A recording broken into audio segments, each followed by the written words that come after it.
کت مرغ. در این ویدیو طرز تهیه این غذای ساده و خوشمزه مرحله به مرحله برای شما نشون داده میشه. مخلوطی از برنج، مرغ و ادویه‌جاته. امیدوارم شما این غذای خوشمزه و ساده رو درست کنین و ازش لذت ببرین. نوشه جان. سلام به همگی.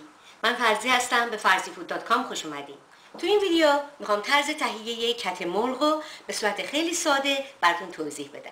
کت مرغ خیلی خوشمزه است و خیلی هم سریع آماده میشه.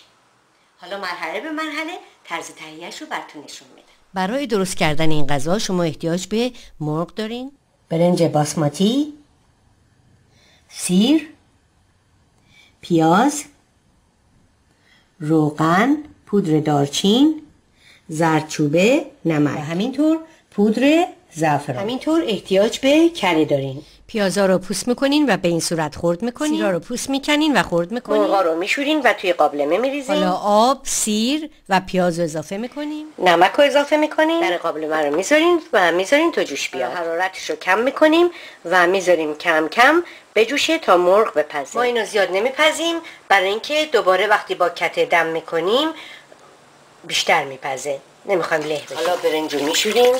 ما مرغا رو از توی این آب در میاریم. برنجمون هم بهش اضافه میکنیم. حالا نمک رو اضافه میکنیم. کره و روغن و زعفرون رو میریزیم و میذاریم که بپزه. وقتی که آب برنج تموم شد مرغا رو روش میچینیم. دارچینیمون رو روی مرغ پخش میکنیم به این ترتیب. در قابلمه رو با دم کنی میپوشونیم و میذاریم نیم ساعت بمونه تا دم بکشه. بسیار خوب. کت مرغ ما دیگه آماده شده و من همطور که میبینین تعدیه قشنگی هم ازش گرفتم.